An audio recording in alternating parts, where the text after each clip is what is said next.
Bismillahirrahmanirrahim. Assalamualaikum warahmatullahi wabarakatuh. Berjumpa lagi dengan pembelajaran Bahasa Indonesia kelas 7.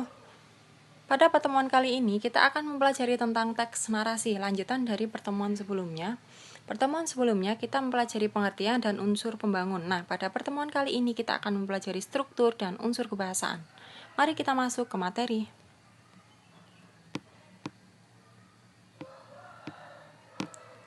Struktur teks narasi itu dibagi menjadi 4, yaitu orientasi, komplikasi, resolusi, dan koda. Orientasi berisi pengenalan, komplikasi berisi pemunculan masalah, resolusi berisi penyelesaian masalah, dan koda berisi akhir cerita.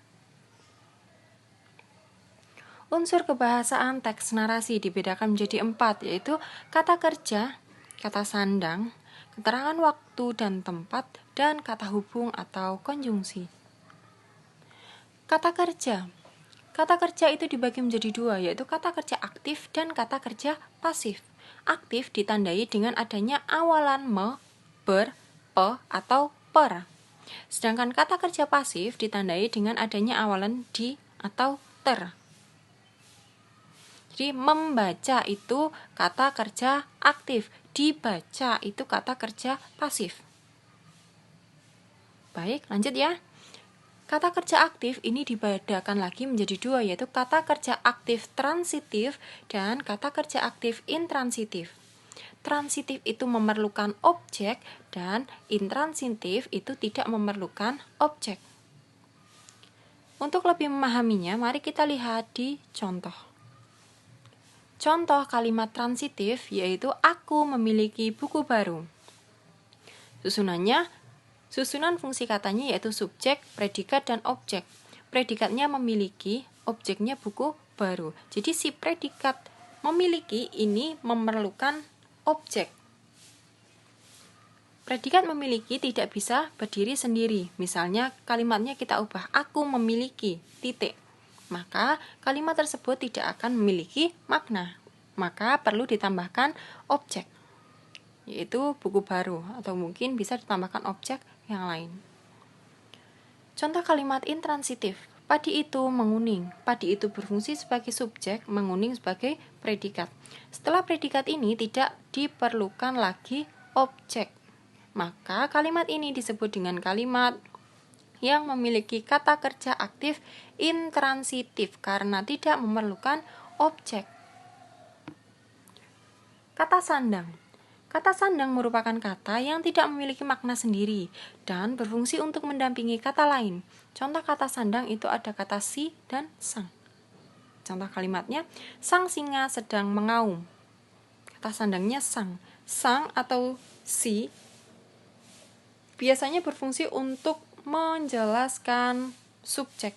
Di sang singa itu kan, sang singa itu berfungsi sebagai subjek. Sedang mengaum itu sebagai predikat. Kata keterangan tempat dan waktu. Keterangan tempat ditandai dengan adanya kata depan di. Contohnya, aku belajar di rumah. Kata depan itu selalu diikuti dengan keterangan tempat. Di rumah. Rumah itu merupakan kata yang menunjukkan tempat. Dan penulisannya selalu dipisah. Jadi kalau ada kata di diikuti keterangan tempat, maka penulisannya dipisah. Di spasi rumah misalnya. Keterangan waktu ditandai dengan kata pada dan kata yang menunjukkan waktu seperti pukul, hari, tanggal, tahun, dan sebagainya. Contohnya, aku belajar pada pagi hari.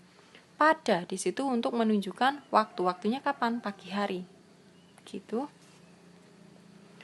Kata hubung atau konjungsi. Kata hubung atau konjungsi berfungsi untuk menghubungkan kata, frasa, klausa, atau kalimat. Nah, berdasarkan fungsinya ini, kata hubung dibagi menjadi 2, yaitu kata hubung intra kalimat dan kata hubung ekstra kalimat. Kata hubung intra kalimat adalah kata hubung yang digunakan dalam satu kalimat untuk menghubungkan satu kata dengan kata lain, frasa dengan frasa lain, atau klausa dengan klausa lain. Contohnya, aku dan adikku belajar bersama. Kata hubungnya di sini ada kata dan. Kata dan ini berfungsi untuk menghubungkan kata aku dan kata adikku. Kata hubung ekstra kalimat adalah kata hubung yang menghubungkan kalimat satu dengan kalimat yang lain. Contohnya, pada pagi ini aku mengerjakan tugas yang diberikan oleh Bu Guru, lalu aku membantu ibuku membersihkan halaman.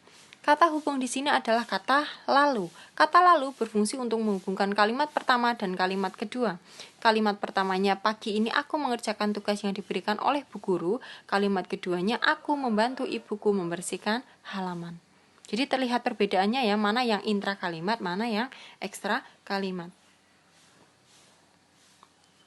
Baik, sampai di sini materi untuk teks narasi. Terima kasih atas perhatian kalian. Assalamualaikum warahmatullahi wabarakatuh.